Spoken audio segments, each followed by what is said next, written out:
I'm not dependent on punch power, you know. You know what, it takes a lot more than that to be a great fighter. A lot more than that to be a great fighter, so there's various ways I'll win. But I've got the fighter spirit, and that's how I'll go in there and break him down with my spirit. Sir, after this. But he can't though. That's what I'm saying. Like, he's not even equipped to fight this dude. He's not. It's going to have to be a bunch of stuff in there.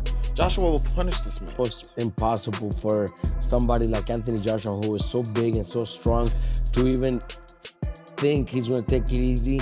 Because even if he tries to take it easy, he's so powerful, so strong that even those punches that are being easy are still going to hurt. On the press conference stage, Anthony Joshua told Jake Paul that he is crazy to think he can beat him. He is said to have also said that he is only taking this fight for the money and is seeing it as a business move. He also made it clear that he is still the better fighter inside the ring. I knock AJ out. I deliver what I supposed to deliver years ago. I deliver what they ran from. I deliver what he asked for $50 million for. I'm gonna give him a $50 million knockout. I honestly listen to what people say sometimes. They're avoided, this person's running. I honestly think some people are deluded. Really, I do think that they've got some sort of a long-term concussion, because no one's running. In terms of 50 million, I'm a businessman. If there was 50 million on the table, you think I'm not going to take it for a fight? According to Chris Algerie, this fight is Anthony Joshua's best chance to get back in the ring. After not fighting since his last loss, Joshua can use this matchup to boost his confidence and get back into the swing of things in the fight scene. To fight gives you a chance to win a big prize while keeping the risks low. It's kind of like a controlled sparring practice. Algerie says that Joshua will gain financially, mentally, and physically from this fight, which makes it a smart choice for a comeback. What are we talking here? Like, it's going to be an exhibition? No, it's a fight. You're a heavyweight. You're calling out heavyweights. You're calling out a heavyweight. You're calling out Anthony Joshua, former world champion. You're calling him out on short notice. It's a fight. You're going to wear 10-ounce gloves and you're going to fight 10 rounds, and that's what it is. I don't understand any idea of anything else. Oh, it's going to be 8 twos? Is it going to be 15-ounce gloves? What the hell are we doing? This is boxing. You want to fight a real guy? You're fighting a real guy, which I am very respectful, and I respect the hell out of Jake Paul if he does step in the ring with Anthony Joshua, no matter what happens. Kid's got balls of steel, and I applaud you. Well, the reason I say we don't know yet, because Jake Paul has fought in his last fight with Gervonta Davis was going to be an exhibition. They had to do that because of the weight difference. This is still a weight difference here. I mean, Anthony No, there's not. No, it's not. It's heavyweight. It's the same weight class. Well, what do you consider Jake Paul? Cruiserweight or heavyweight? Heavyweight. How much did he weigh his last fight? He's fought at cruiserweight. He's also fought at heavyweight. Against Tyson was at heavyweight. What was his last fight? He's a cruiser. He's a heavyweight. What was his last fight? His last fight was at cruiser against Chavez. Whatever, you know what I mean. Like the reason Gervonta Davis fight. He fought Chavez after Tyson. Yes, Tyson was that long ago. Wow. That was a year ago. This week, I was looking at my Instagram memories. I was in Dallas, Texas, getting ready for me pooping my pants on Netflix. That was about a year ago. Exhibition.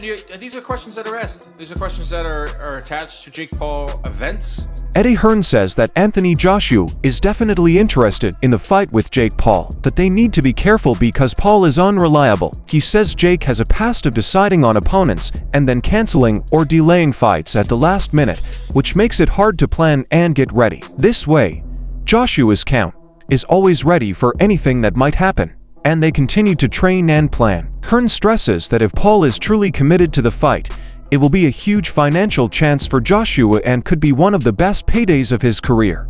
At the same time, the organizer stresses how important it is to find a balance between excitement and caution, so that Joshua can fully enjoy the fight without any unneeded interruptions or distractions. Hearn's study shows how important it is to be ready and patient at the same time. Because Jake Paul is unpredictable, the focus is still on getting the fight, keeping Joshua's career safe, and getting the most out of the possible benefits. Jake Paul news seemed to come to a surprise for many.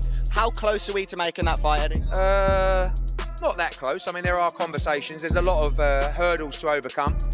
But if he's serious about the fight, and if it can get made, there's a very good chance we'll do it. Is it on Netflix, and what did DAZN have to say of the fact that it might? One of the hurdles to overcome.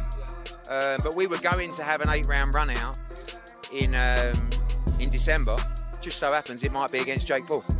Have you spoke to Nikisa? I know you're not friends with him. What other conversations you've had? That's who we're talking about, you know. And if they're serious and if it's real, there's a good chance. But listen, we could wake up tomorrow and he's announced another opponent and he just used AJ's name for clout. Listen, I have to respect him if he takes the fight. But who knows? What do you think Dana White will make of this fight?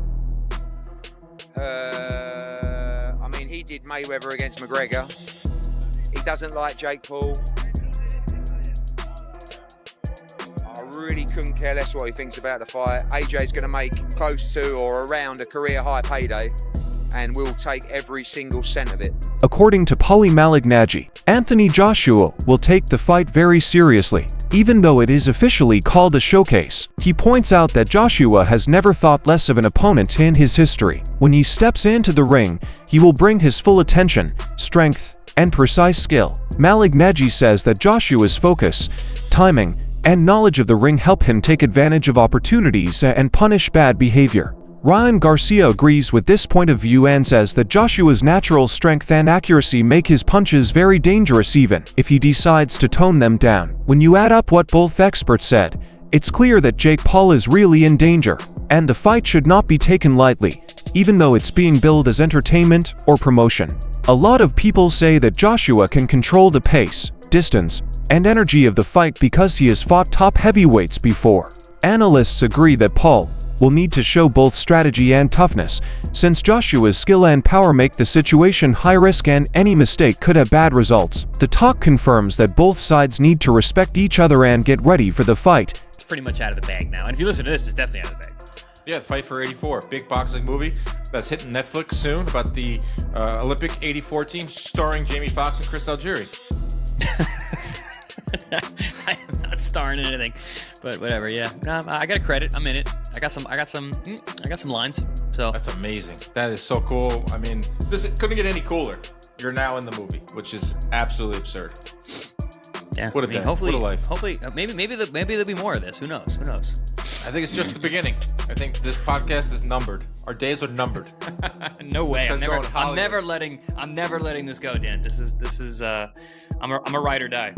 I hope you get so big and become such a big actor that you are like delaying production because you have to film our podcast in your trailer. Chris is in his trailer. Wait, he's got to finish his podcast with Dan. They're like, who's Dan? Johnny Drama style. Yeah, love it. Yeah, just total diva. Just total diva in every way possible. Yes, like we said, this episode is brought to you by ppv.com. December 6th, we're going to see Pitbull Cruz versus Lamont Roach. And guess what? We're going to talk to Lamont Roach on this episode. I caught up with Lamont and to get his thoughts on the fight with Pitbull, to get his thoughts on Jake Paul and Anthony Joshua, which we're going to get to in a second, to get his thoughts on 140, potentially fighting at 135. That's coming up in just a little bit with Lamont Roach. Don't forget to order that fight with us at ppv.com and all the good stuff that comes along with that. That's December 6th. Lamont Roach is an awesome interview. Great guy. Awesome guy. Forget the interview. He's just a good dude. I told you to tell him what's up. You probably did. He said what's up. He goes, where is he? I said, he's on a movie set. He goes, oh yeah. He's got those movie star looks. See, that's what I get. But yeah, no, he's a good dude. We see him. He trains down in Florida now. He's over at the Pro Box TV training facility, so we get to see him down there training. He's whipping on all the guys over there. But good people, good dude. Good. His dad's awesome. His brother Jordan's great. He's another one to look out for. I think he's a flyweight? I think he's a flyweight coming up, or a bantamweight. But yeah, great family, good boxing family, great boxing heritage. Yeah, and I can't wait for that mega card. Big card December 6th, and he's the headliner. So we're going to get to him in a second. Some big news broke. Shocking news. According to Ring Magazine, Anthony Joshua is going to step in for Gervonta Davis and fight Jake Paul. We don't know yet if it's an exhibition. We don't know yet the rules set. We don't know the date. These are preliminary talks that are ongoing. Yes, I work for MVP. No, they don't tell me anything. Dave Allen doesn't agree with the idea that Anthony Joshua shouldn't fight Jake Paul just because the draw is interesting or unusual. It's pointed out that Joshua is still in great shape. Joshua still has all the skills he needs to win in the ring, unlike some retired fighters who may not be as fast or strong. Allen says that people often don't take these kinds of fights seriously enough and just watch them for fun. But the truth is that Joshua is a tough opponent because he is fast, strong, and skilled. The comments makes it clear that this fight isn't just for show. Because Joshua has trained and fought before, he can force any opponent to do what he wants. Allen also talks about the difference between how people think things are and how they really are. He warns that casual viewers might get the risks Jake Paul faces wrong. No matter how much hype there is about the fight, Joshua's world-class fighting skills must be respected, focused on, and recognized. My criticism of it was probably shouldn't be licensed, but Florida are very kind of easy commission to get. Yeah, it'll be called an exhibition. It will be an exhibition. It probably will be called an exhibition. What's the point? For me, as long as that fight you mentioned just now, Spencer, as long as that roadmap is there and it's signed, that he fights an interim guy as a warm-up afterwards and fights Tyson Fury next year, and Fury's on board, I'm great with it. Otherwise, I do think his legacy's damaged if his last fight is with Jake Paul. An exhibition is a waste of time. They're for retired fighters. For retired fighters, it's a load of rubbish. Yeah, listen, the guy's still in his athletic prime. I personally don't see the reason why they can't just do the Tyson Fury fight. Why do we need interims? Well, we all want that. Yeah, but why do we need interims? Why do we need warm-ups? We're talking about two experienced guys who've been the best, as you just said, of the last 10, 20 years. Let's get the fight on. It's as ridiculous as Gervonta Davis going in with him, basically, isn't it, with Jake Paul, Quite frankly? those different mindsets, and what, again, listening to Eddie today and what he was saying, the damage that Anthony Joshua suffered mentally, not physically, because physically he's still all there, but mentally against Daniel Dubois, he needs to go through that process again. And they said, and that's just the whole getting your hands wrapped up, doing it, whether it's Jake Paul, whether it's a top 100 fighter, you go, that's the way Anthony Joshua ticks. He needs that before going into all roads lead to Fury, right? We all know that. Whether Fury well, comes hopefully, out hopefully.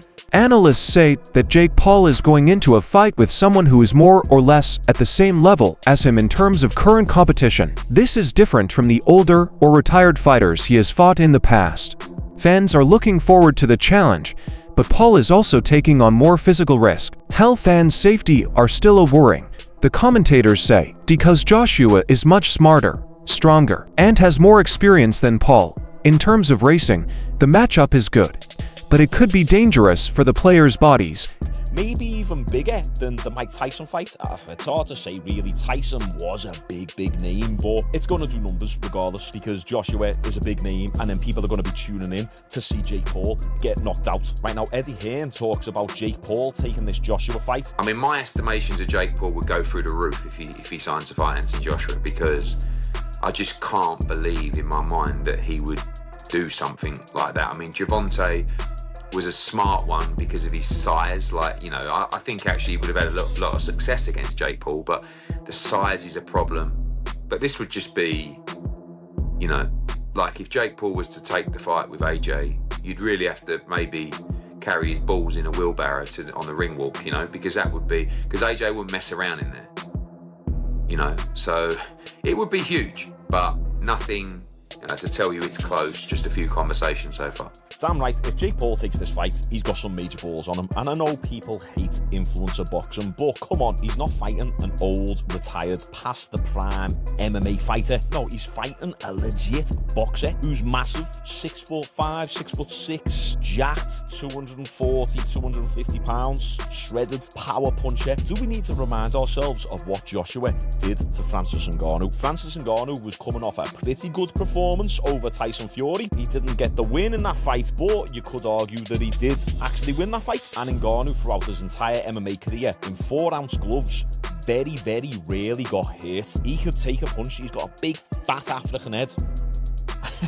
Big, thick neck, traps, back. He just can't really be hit. And look what Joshua did to Ngannou. Out cold. So what do you think Joshua is going to do to Jake Paul? Jake Paul better start loading up on that Trenbolone. He needs to start eating Anavar like Skittles. Analysts stress that Anthony Joshua is a very dangerous opponent no matter what the situation is because he has won an Olympic gold medal and been a heavyweight winner before. They say that his technical skill, strength, and knowledge make him different from anyone else Jake Paul has fought before. Because Joshua can read his opponent, change his plan during the fight, and throw accurate, hard punches. Even small mistakes by Paul could be used against him in a big way. Olympic gold medalist, unified champion at the heavyweight division. He is 6'6", 250 pounds. And also, I do think. Oh my God! I do.